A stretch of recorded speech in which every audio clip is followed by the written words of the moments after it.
The following is a Joel Michalec production. The following episode has been recorded in front of a live studio audience, which included 2 cats, 5 Barbie dolls, 1 miniature schnauzer, and 8 tiny reindeer. I am Groot. Uh-huh. I'm Groot. No! I am Groot. That's a really bad sign.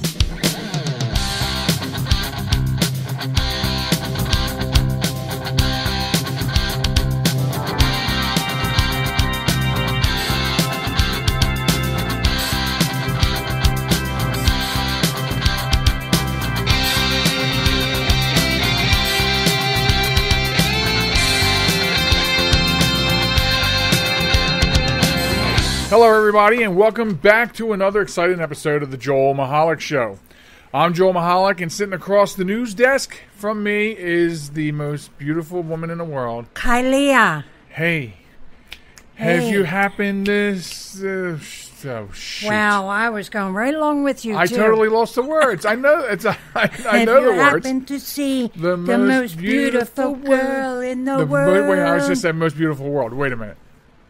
It's the most beautiful girl in the world. Let's cancel karaoke night because it's damn sure not working over here. I know, right? So welcome, not with my voice. Welcome to the program. Thanks for coming back. The website, jmtalk.net.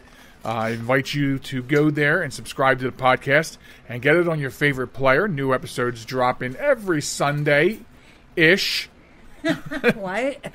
And every Sunday-ish. Right. And you can also listen to the 24/7 stream if you cannot wait for the following Sunday. Also, we're on Facebook at JM Talk, and we're at Twitter at JM Talk Radio. Now, you have a Twitter, but it's like at Sharon _Michalec, and so right. It's or you complain about me. I got Michalec Sharon, or what were the other ones? You have like a ton of them. I know. Plus, you have like at Chick Chat. From when really? when you had the Chick Chat show. Oh, wow.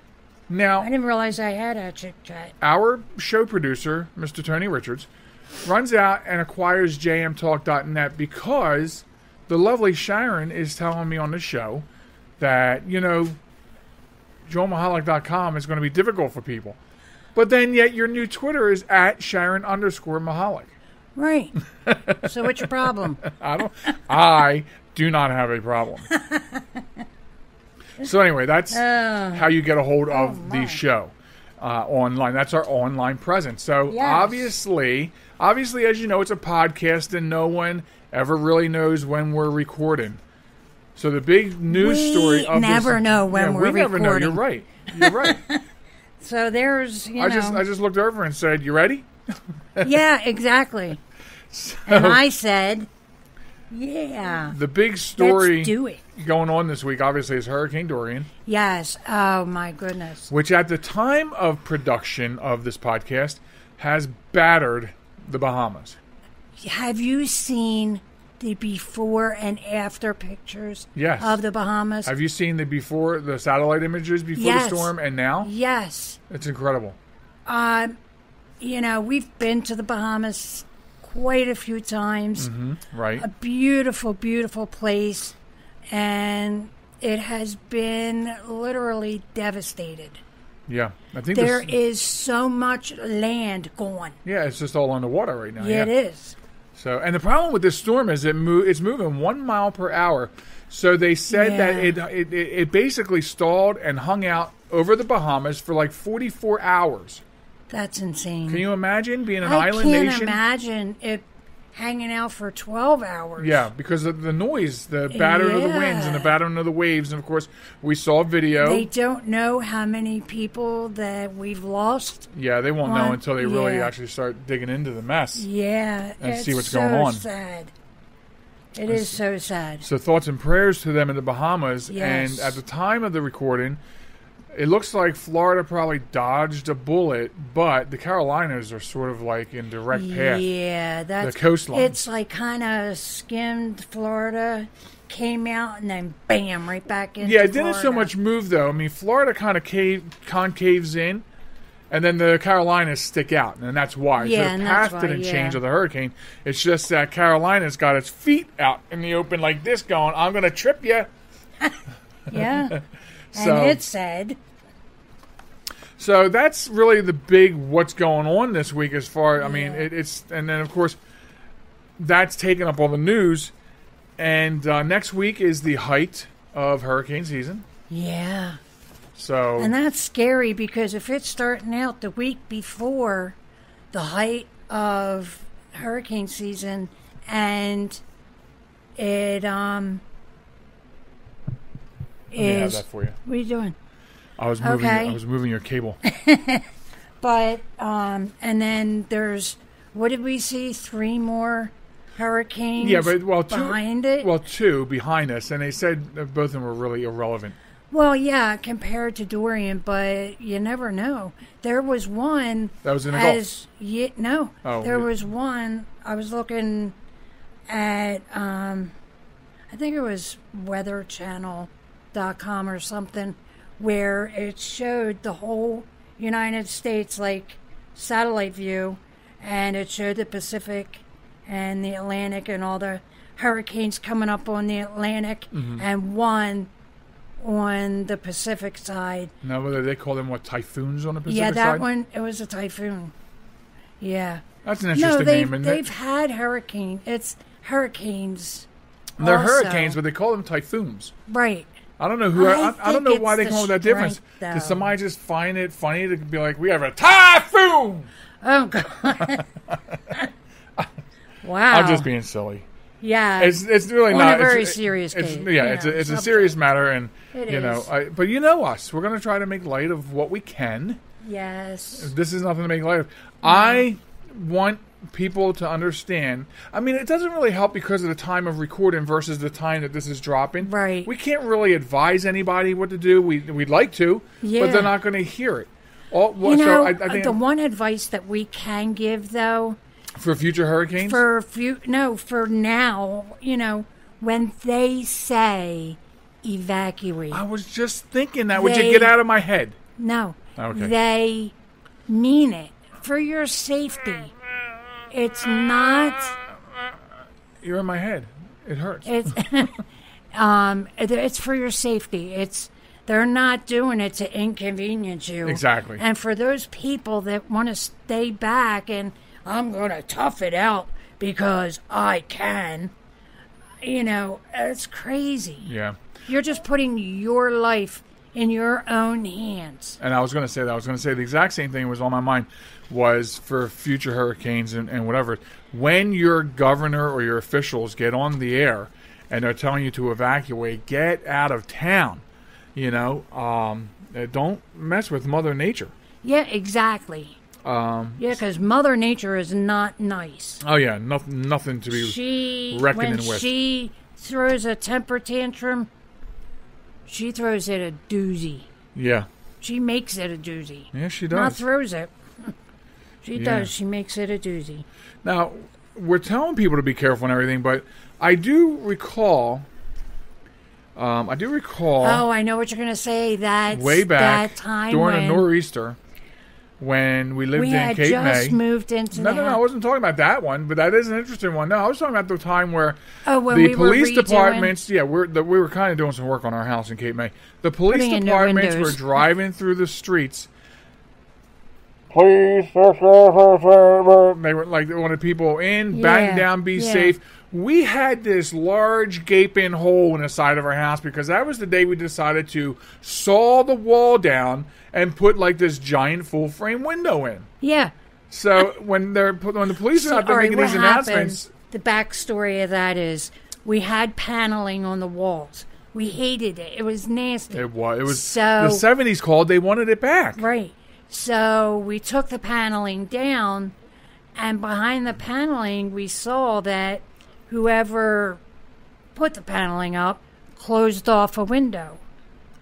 No. Yes. It was a wall air conditioner that never worked. Oh, that's we were pulling right. out, and even though it never worked, whatever it worked before, it was cocked, so it got wet between the paneling and the drywall behind it, and all that mold. So we had to cut that whole wall down. Yeah. And in the process of doing that, that's when we decided, hey, someone had given us this full window. Yeah. Well, let's put it there. Right. We know nothing about building, but damn it, we did it. Right. But just the timing of when we did you it. know, thankfully, my brother-in-law at the time was staying with us, and he helped us put, with the window and all that. Yeah, stuff. because I didn't know anything about leveling and No. plumbing windows, and if he wasn't there to assist, then the window would have definitely looked like one of the windows in those little haunted house decorations you get for yeah, Halloween, right, where the the windows are all cockeyed windows. cockeyed and crooked. Right? And then when you walked in our house, you might have heard dun-dun-dun-dun, dun-dun-dun-dun. There you go. Now, we cannot be held accountable for copyright because we recreated that with our mouths. We probably couldn't air that actual song on here because it's copyrighted. Right. But if you reproduce it yourself, I With understand. your mouth. You're good. Well, in any way. If I got keyboards out or drums Just the way you or, put it, you were like, or my with dad's my old mouth. accordion. That's a shame we don't have that. That would work too because it's got Yeah. all those those ting. Yeah. I don't even know what you call them. I'm lost. Here we go. The circle goes around and around, and we're lost. Be safe and do as you're Yes. told when you're told to evacuate. Yeah. Back to the original. Right. Don't cut walls down. Try to put windows in. And then Right. when the kids came in the front door, remember that? They opened up the front door, and Done. because of the wind, everything in the living room just started blowing everywhere because of this big hole in the wall. And then the front door opening, forget about it. It caused a vacuum. It did. So intense. I was hanging out the window, waving in the wind. No? No. No? Okay. All right. Fine. Silly. Fine. You're silly. So, but yeah, Mother Nature is nasty. Yeah, she is. So, what we can say, though, because this drops on Sunday, and this should be fully gone Hopefully. by then, hopefully, yeah, with the rate it's moving, Right, I was just is hopefully thinking. everybody is safe. Right. And, we pray for those who, had issues with this Dorian storm. And hope everybody rebuilds and gets done what they have to get done. Now, the one thing I want to mention about that is the Bahamas is owned by the UK. I believe so, yeah. Yeah. So, maybe I shouldn't be saying this, but last year when Hurricane Marie came through the Bahamas. No, it came through Puerto Rico. Puerto Rico. Yeah. I'm sorry, you're right. The U.S. was ostracized because we didn't do enough to help them. Right. Okay? But we were doing everything we could possibly do. Now, let's see how the UK is treated if they don't respond fast enough Right. to help these poor people. Yeah, it will be interesting. And believe me, they have their own issues right now with this whole Brexit thing. But also to mention... Well, we don't get political here. Come right. on now. Also to mention, Disney has already, put up $1 million for the Bahamas for rescue and relief efforts. So we applaud Disney for that. Yes. And that brings up another point that I want to mention because of this. You're going to see a lot of things on websites and social media throughout the next couple of weeks, probably, raising money for those efforts. Please be careful with who you donate to. Make sure you're donating. donating. Make sure it's a reputable organization. where exactly. Where the highest percentage of money goes to the actual cause. Right. Because there are charities that put like 15% towards the cause and 85% becomes quote unquote administrative costs. Yeah. No such thing in a charity. Right, exactly. It shouldn't be anyway. Right, there shouldn't be. So, I'm not going to review who you should donate to. That's something that you have to decide. That's your personal choice, right. Yeah. But we just want you to make the right choice to make sure it's reputable. Along with this warning that I'm giving you is because the fact that there will be companies, there will be people, not companies, I'm sorry, there will be people that will be scamming tomorrow. Yeah. They will be setting up fake websites that look like real charities. And the robocalls will start. Yes, and they're going to try to get money out of you. Do not. Right. If you choose to donate, go to the website that you choose to donate to. the Red Cross, whatever, whomever you choose to donate And to. make sure this is the right website. Make sure it's got the green lock on your browser telling you it's secure. Because I'm telling you, even I wouldn't already on social media, there's already banners across the top. Now, I'm not saying that's not reputable, but again, don't donate just because it says that. If you want to donate, decide what charity you want to donate to.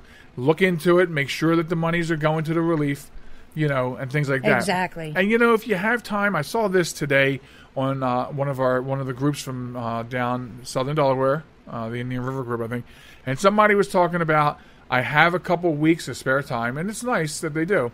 Does anyone know of any local organizations that are putting together relief, like basically going around and collecting stuff because he wanted to go and help them. He had some spare time that he wanted to donate. And that's the thing. So if you have spare time, if you can do that, get with an organization that is gathering things.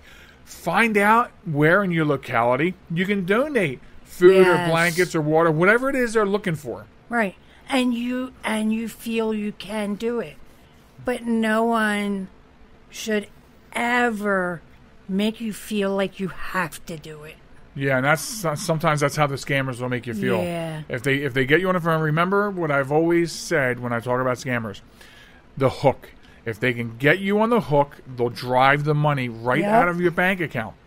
So I'd rather, and especially for my clients too, I'd rather hear that they handle those kinds of phone calls the right way. Right. Yeah. I would say 9 out of 10 of them are scams.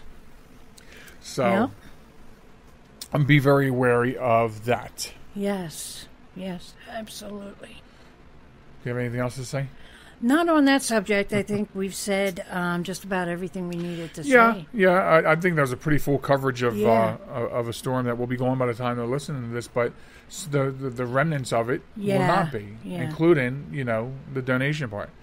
Exactly. Like I said, that's already hit. I mean, as soon as I went into Facebook on the phone and on the computer, boom, right across the top. I didn't even look to see what organization it was, because I'll decide what we'll do. Yeah, sure. With our efforts, and like I said, I'm not here to judge who you give to. Yeah, exactly. Or if you do give, it's not for us to judge. Right. But I would say that the reason I specifically said look into how much money goes to where is because I do know that some of the big organizations really don't give as much as you would hope or you think to the actual cause. Exactly. So anyway, later on the program, we have one hell of a Wombat of the week. And it actually connects last week's podcast a little bit. So it like connects. I think it's the first time that a Wombat connects with content from the previous week. So that's coming up. Plus, we'll honor more heroes this week on the program. And we'll tell you how you can get involved in sending stories in for both those things. But in the meantime, right now, I think we're going to go wet our whistles while you listen to some stuff. Whatever comes out in those 90 seconds. You listen to some stuff. And Sharon and I will be right back after this. This message is for all of you sitting in the passenger seat. And apologies if it gets a little uncomfortable. But how does it feel to be at the mercy of someone who thinks a random text is more important than your life? Someone who takes their eyes off the road while speeding along in a 3-ton hunk of steel. Freaky, right? Well, why not just ask them to stop? Or better yet, volunteer to text for them. It might be a little awkward, but believe me, you'll live. Learn more at StopTextStopWrecks.org. Brought to you by the Ad Council and the National Highway Traffic Safety Administration. Broadcasting from a crummy little studio in Baltimore, Maryland. This is Reality One Radio. You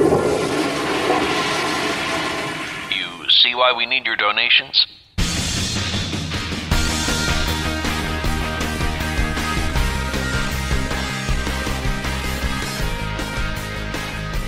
Okay, welcome back, everybody. Oh, now you want me to say something? No, now I want you to say something. Okay. I just wanted to trick everybody. Okay, welcome back to the podcast. We are the Joel Michalec Show. Mm-hmm. And we are Sharon and Joel. I'll be Joel. I'll be Sharon. Okay. All right. So, thanks for staying with us. It is, we got some interesting stuff. Oh my goodness. I'm getting dinged like crazy. I have two really big things that we were going to hit in this part of the show. Okay. And the first one is, this literally could be a Wombat of the week, but the Wombats are getting a little behind. Like I have an influx. So I brought this to the forefront. And this is, if I can just get... Okay. So this is about a lady, a vegan lady, who's taking her neighbor to court because of the smell of their barbecue affecting her. Oh my God! Yes. Are you serious? I'm serious. A vegan woman is taking her neighbors to court because they keep barbecuing meat and fish, and the smell keeps wafting over into her garden. Wow! If you don't like it, move, lady. Wow! This bizarre. I can't believe this. This bizarre incident took place in Australia, where Celia Cardin, Australia of all places, Celia Cardin has become so enraged with the folks next door to her in Perth that she's taken legal action. Wow. Cardin reckons that her neighbors willfully and knowingly allow smells from their barbecue to drift over into her garden in the suburb of in Australia, leaving her unable to use her own backyard garden. Aww. This reminds me of the people... last year we did a story, and might have been one of the Wombat stories. The people who had the barbecue and the neighbors called the police and code enforcement because the smoke was coming out, was leaving their backyard and affecting the neighborhood. I remember, yeah. And then the code enforcement, I posted the video, code enforcement came down and explained that they were violating code by allowing their barbecue smoke to leave their yard. Wow. Yes. Now, this woman in Australia... I have an idea for her. Now, I can't claim this idea as mine. However, when I was a wee lass. Our family went camping with my parents' best friends. We had trailers next to each other, down the street from each other, and everything. We always went down with them, so on and so forth. And one time, I remember, every time we tried to light a fire, the smoke would come to wherever us kids were standing. Yeah. Okay. Did you see your parents? Just asking. No, but... Okay. My parents' best friend did say what we need to do is get a smoke shifter. Okay? And it's like what you use in a fireplace, to add air. Right. It's one of those, but only really big. So there you go, lady in Australia. Oh, so get one of those. Get one of those and shift it right back to your neighbor. It is amazing to me that somebody would complain like that. And first of all, that it's amazing to me that a court would even hear that.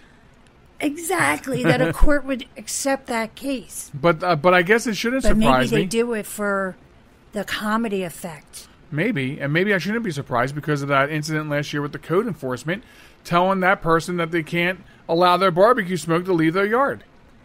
I know. Well, God forbid the wind take it somewhere.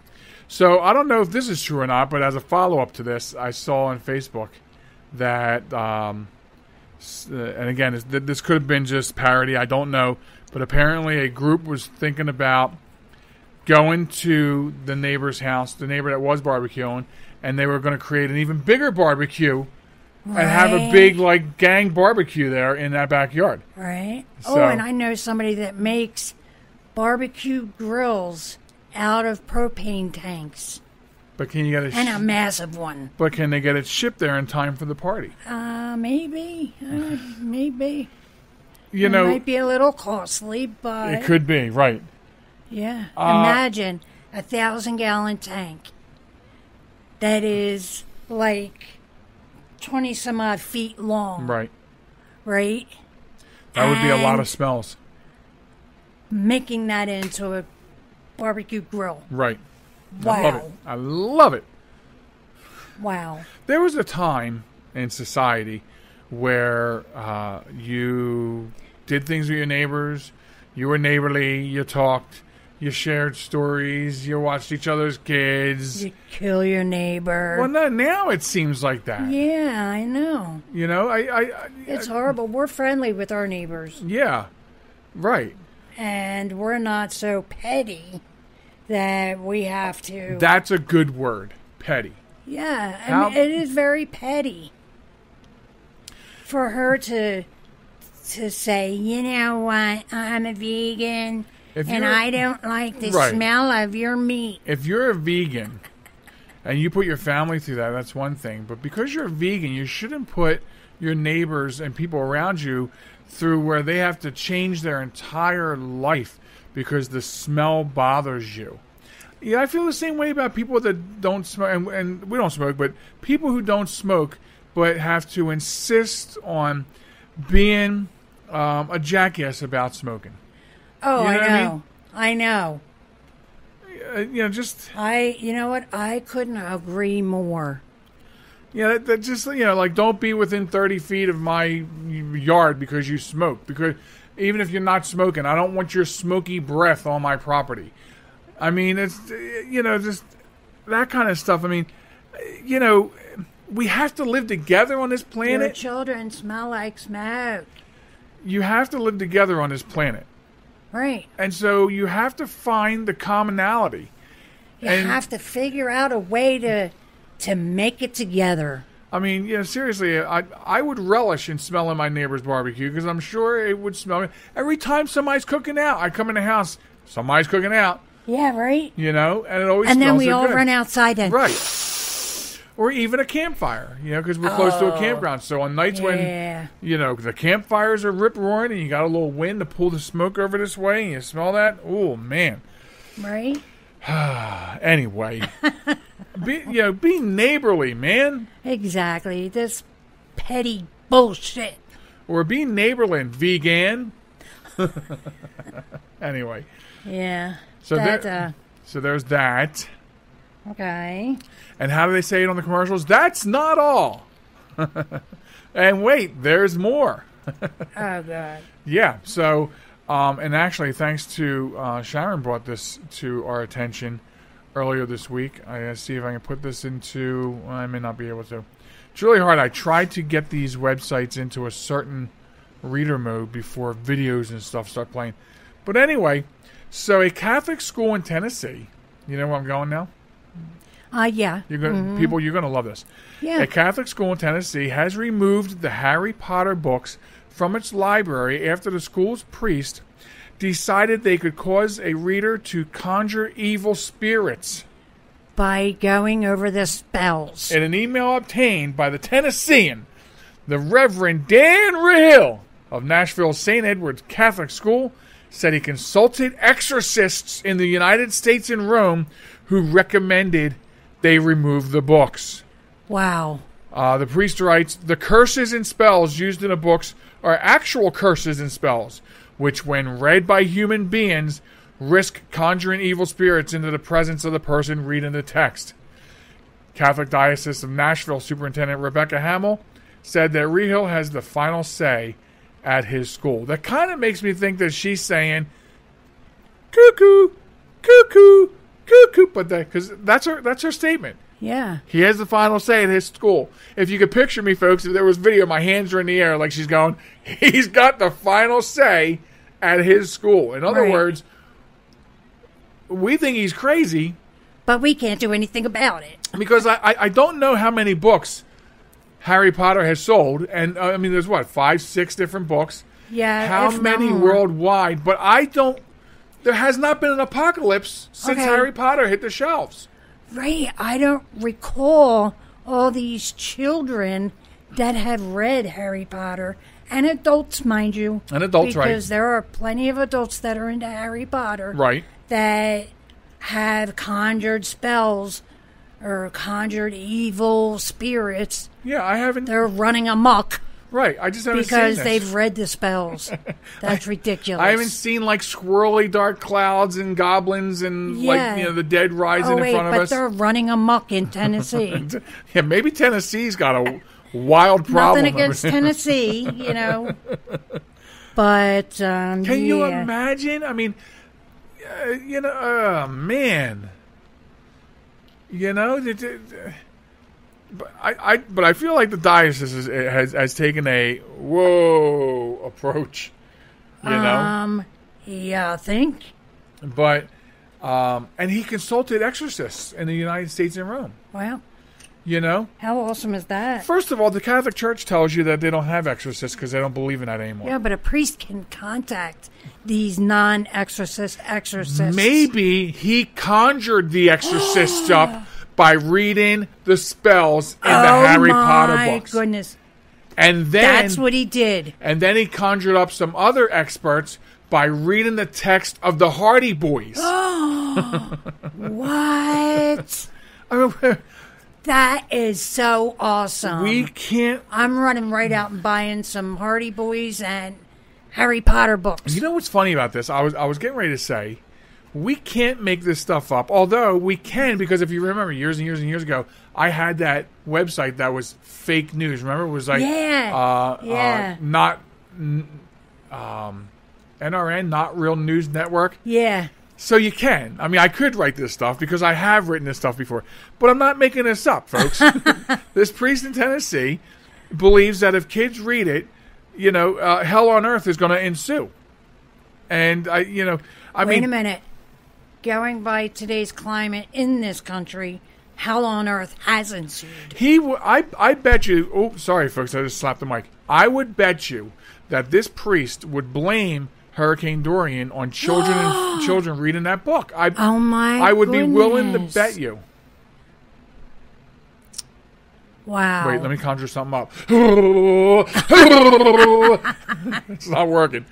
Yes, people, I have to live with them. It's not working. I can't conjure anything up. Maybe if we get the big cauldron out, And get our own spell book Right? That's right. I'll show you some spells, Father. Right. Anyway, it's sort of idiotic. I don't know if you are sending your kids there. I have to wonder, what's your take on it? I'd like to know. I don't think we'll ever find out. Yeah. I would like to know what the take is from parents that send their kids there. Are you going to not? Because there are some people that take whatever religion they are. Yeah. And it's not for me or for you. Right. To judge what religion anybody believes in. We don't. Never. To each his own. So Yes. mote it be. Yes. So it's not for us to decide. But I'm wondering if that affects your stance. If you're part of that parish, if you're part of that church, are you telling your kids you can't read the books because the priest is banning them?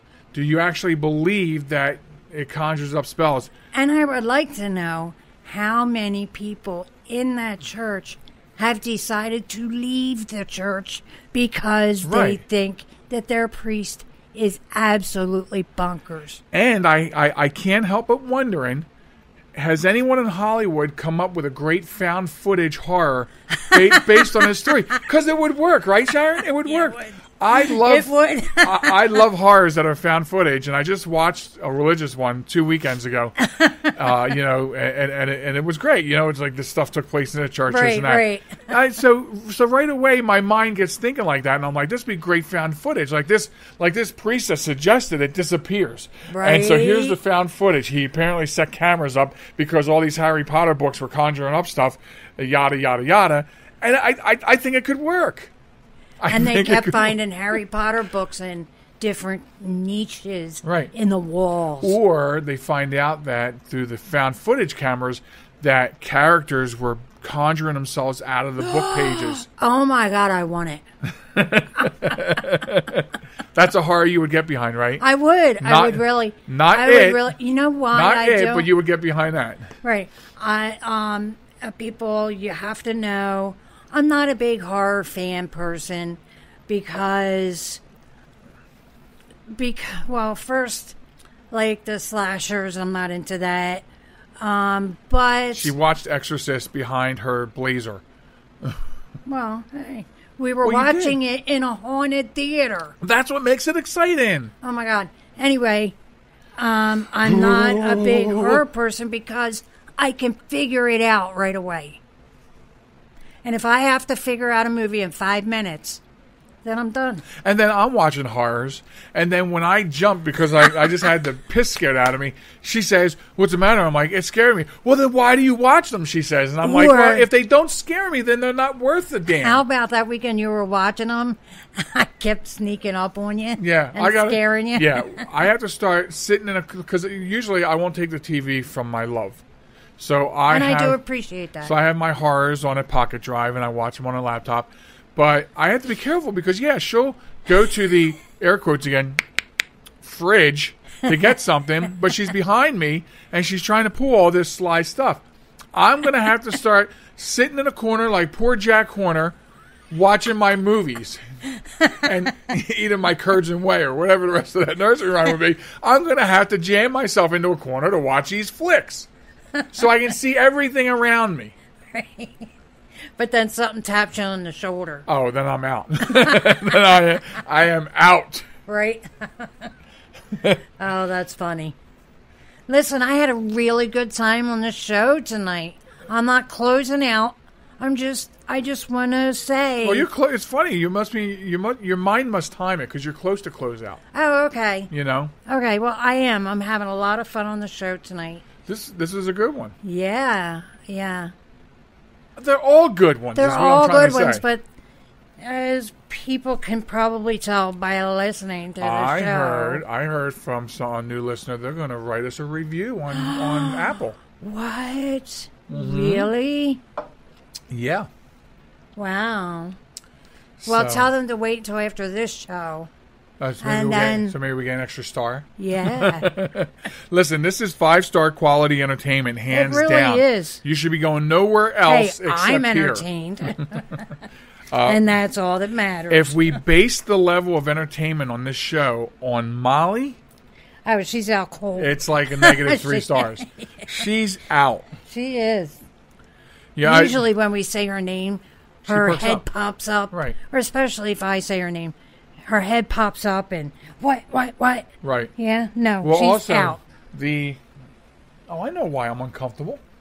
Did you notice that my chair cushion fell down and is covering the air vent under me?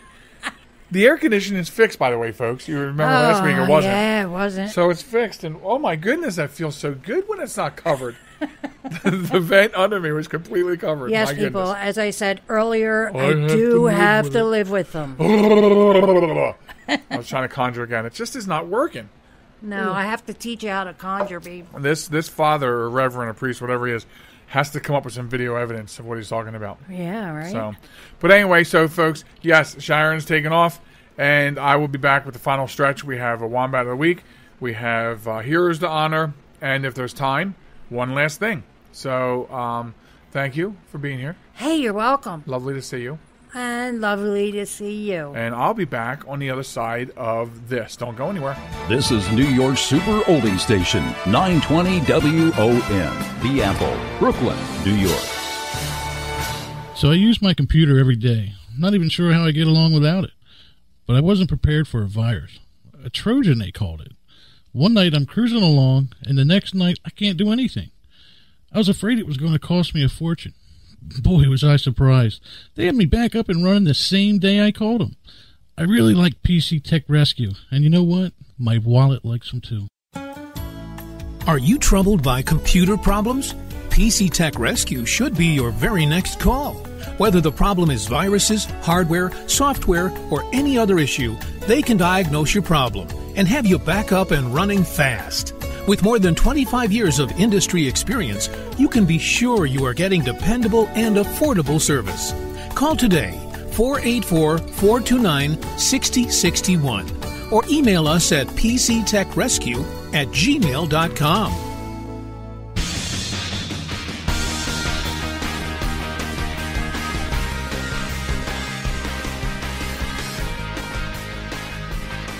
Welcome back to the Joel Michalec Show. This is the final stretch as I've gotten used to calling it. And I'm thankful that you're still here. And I got to tell you, Sharon and I really enjoy coming into your homes every week, or into your phones or tablets or computers or whatever we're getting into. And it's okay because we're not scamming. Wherever we're coming into, we love coming in and entertaining you. So thanks for continuing to listen. This is, as I said, the third stretch. And this is where we plant a couple of regular things each week. So if you're a first-time listener, first of all, welcome and thanks for joining us. And in this segment, we do the Wombat of the Week. And I'm going to tell you how you can get involved in playing along with that. We also do a segment called Honor Thy Heroes, where we honor everyday heroes on the program. And if time permits, and usually it does, I do one last thing. And if time doesn't permit, then you get the ultimate joy of my face on video, one last thing. But I think I will be able to get one last thing in tonight on the actual podcast. So, tonight, again, the time of day really is based on when you're listening to the podcast, right? So, anyway, moving into the Wombat of the Week, how can you play along? This is real simple, folks. All you have to do to play along with Wombat of the Week is email us a story of stupid people doing stupid things, because that's what a Wombat of the Week is. I know that when you think of Wombat, you may think of a nice, furry, little cute creature. No. On the Joel Michalec Show, a wombat is an idiot who got himself into the news doing idiot things. And so all you got to do is email such a story to joelmichalecradio@gmail.com, or you can also email it to wombat@joelmichalec.com. And we will get it on the show if it meets the requirements. And most stories do, and then sometimes we wind up with a backup. This is a user. Can you tell I'm a computer guy? This week's Wombat is a listener-submitted Wombat of the Week. And I said earlier on the podcast, you may recall, I said that the Wombat of the Week this week actually connected to last week's podcast in some way, which is really interesting. And if I'm not mistaken, that would be a first. I mean, I know that probably doesn't mean anything to the normal person, but to me, I feel like, hey, that's pretty cool. We're going to take the Wombat of the Week and connect it to the previous show. So it's kind of like a connect the dots for me. But so anyway, into this week's. So last week we talked about the Popeyes chicken sandwich versus the Chick-fil-A chicken sandwich ordeal that was launched as a, I guess you would say, a social media marketing campaign by Popeyes, which, as you may or may not know, a campaign such as that would cost far less dollars than doing some sort of other marketing campaign. So they started this war on social media, and it really turned into a war. And so, this is what it has escalated to. So we talked about that last week. Now, here's the Wombat of the Week. Houston police are searching for a group of people who stormed a Houston Popeyes demanding chicken sandwiches. And they did it at gunpoint this past Monday night.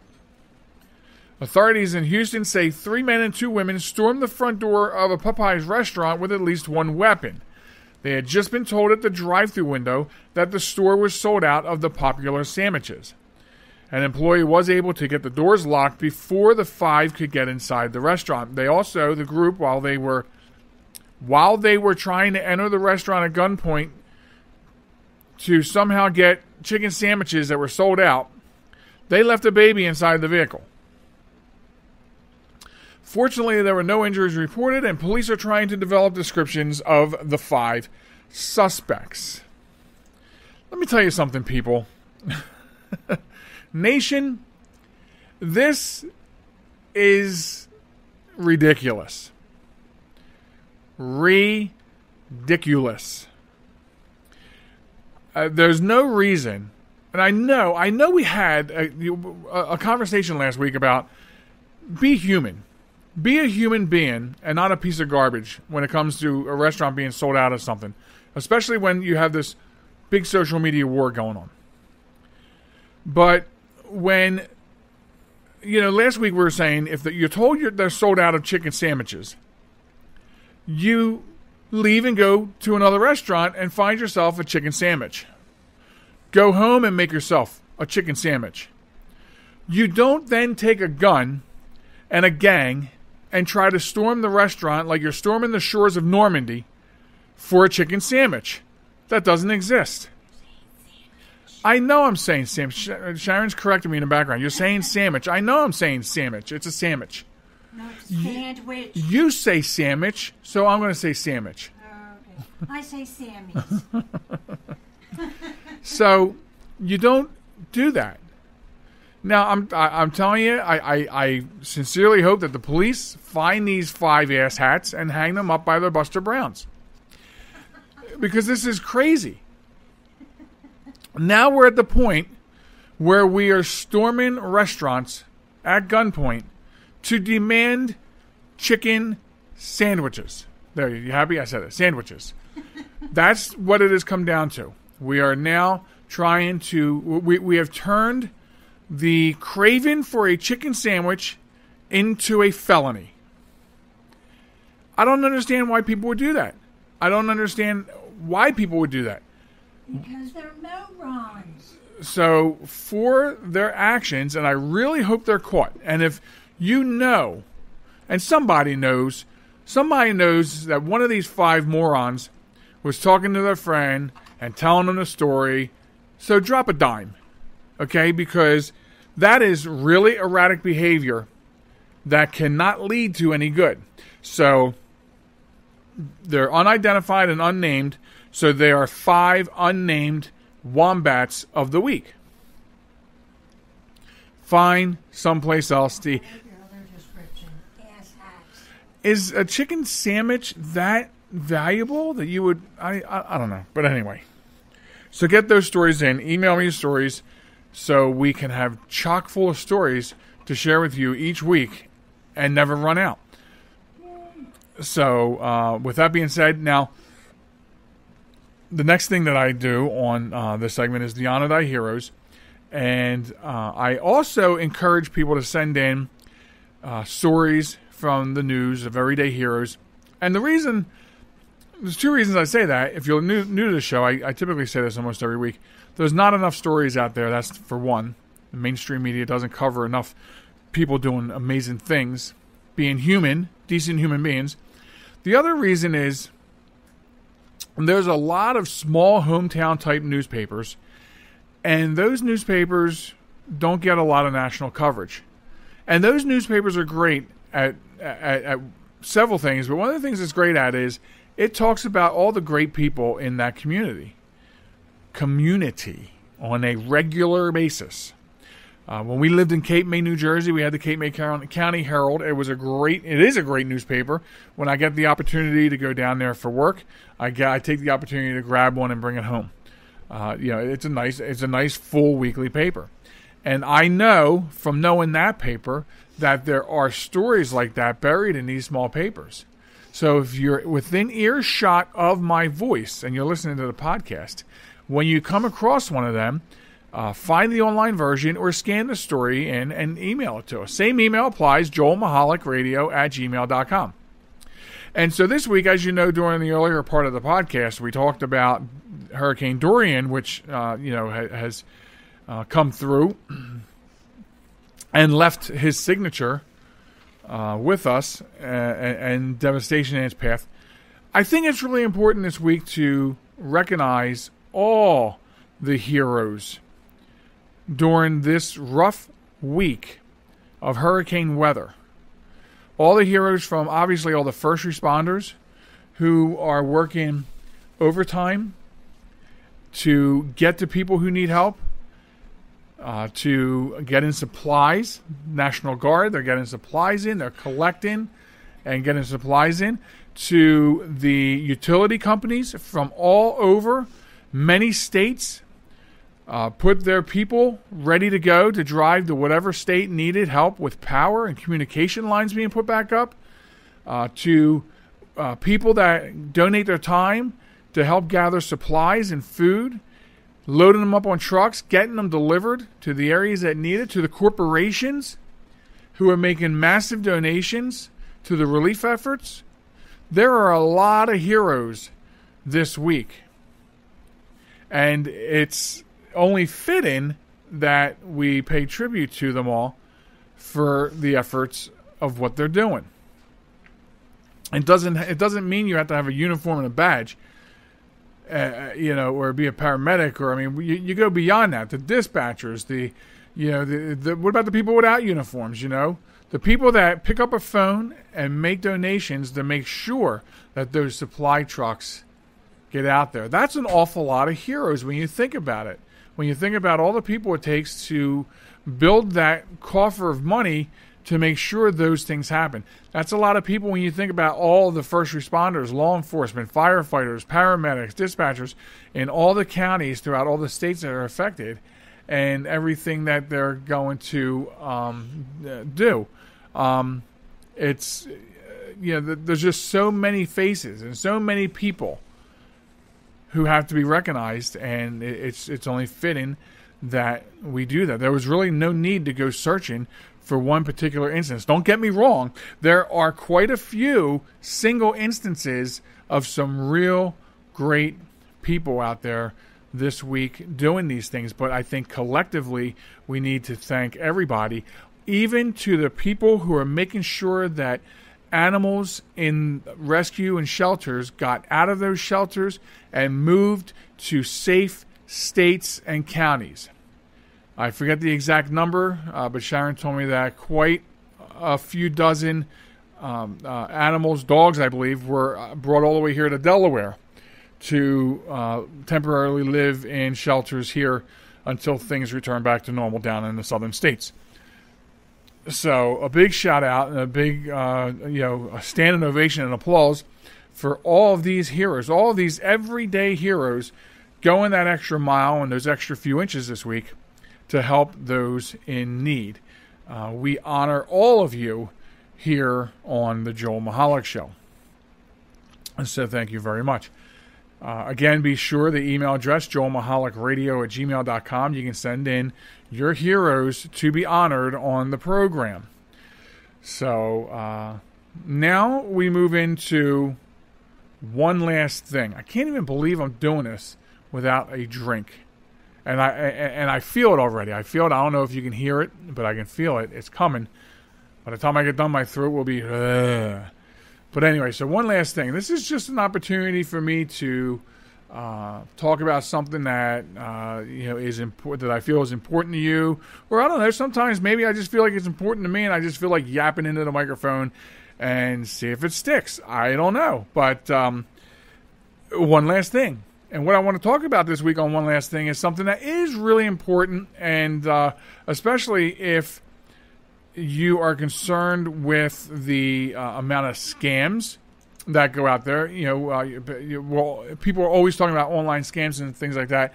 And it's interesting. The reason I picked this up for One Last Thing is because there's some big stories that are starting to pop out about this, and I can relate, and I'll share why. So there's this, it's really not a new thing. In fact, this type of scam is as old as social media itself, but there's a big surge in it right now. And I think that scams, internet scams, I think have ebbs and flows. I think they come and go and they resurface and do things. But what I'm talking about is scammers that pose as deployed American soldiers, and they're in search of love, or and listen, that's usually what it is, a love scam. So and what they do is they set up these fake accounts on, well, not fake it, it's their account, it's a scam account on Facebook, and they try to befriend people, and then I'm deployed, and I need to be able to write with somebody from my country, and then they're getting into this long distance Facebook relationship with people of the opposite sex, and then they're scamming you out of money. There's all kinds of reasons. Oh, my family needs food and I can't be there for them. Can you send money and this and that? And here's the thing, like last week I had 3 of these. 2 guys and a gal. 2 in the Army, 1 in the Marines. And that's why this is so interesting, and why I brought this up on one last thing.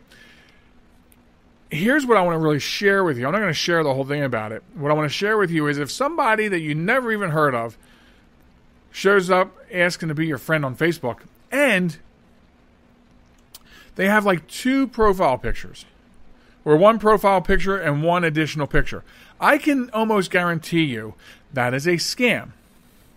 Now, the military thing, very big, but it doesn't necessarily always mean military. Anytime I get a friend request on Facebook and they only have 1 profile picture, or a profile picture and maybe 1 other picture, that's an instant no. First of all, I don't really approve many people anyway. Like, I have to be able to see that you're a mutual friend of somebody. Hopefully you drop me a note, you listen to the show, although you can connect with me through the show page. But that is typically the big red flag with me, and that's what I want to share with you. So as a technology manager, as a technology consultant, I would tell you, my customers, the whole world, this is what you look out for. These are the type of scams. You know, you don't want to fall for them because, you know, if you think about a telephone scam, if someone calls you and they're trying to scam you on the telephone, if they get you slightly interested, I call that the hook. The industry calls that the hook. And if they get you on the hook, they'll get anything out of you. If you respond and then befriend somebody like this on social media, that's the hook. That's the hook. And if they get that hook into you, they're damn sure going to get what they want out of you, because that's really all they need is the hook. These people are very good at what's called social engineering. You know, so if they get your confidence to befriend them, they will drive your money out of you. You know, so what I'm saying is I'm trying to, tell you, don't be so naive. Just like I would advise, and I have advised, and I'm always talking about, check your emails when something seems fishy. It probably is. How's the grammar? You know, does it seem fishy? Why would somebody with, you know, a couple of friends and only 1 picture and they're in the Army want to be your friends out of the blue on Facebook? You know, we unfortunately we live in this world where we have to be extra cautious when it comes to things like that, because nation, scams, telephone, email, online, social media, scams are a tens of billion dollars a year business. And I just want you all to be safe from it. I don't want you to fall victim to that. So, and that's one last thing, and that sort of brings us to the end of the program. So a couple of things as we close out the podcast. Okay, number 1, my grandson turns 3 this Sunday. So to Bubs, happy birthday, buddy. And we're actually going to take him down to the beach, the whole family. We're going to go down there. So that, and while we're down there and while you're out and about enjoying the weekend, do me a favor and pick up 3 pieces of trash. And for goodness sake, will you please act like a human and stop riding over chicken sandwiches and drive carefully and be wary of your fellow man or woman. Okay? It's a decent thing to do. In the meantime, we thank you for listening to the Joel Michalec podcast, and we look forward to seeing you again next week on the show. Take care, everybody. Bye-bye.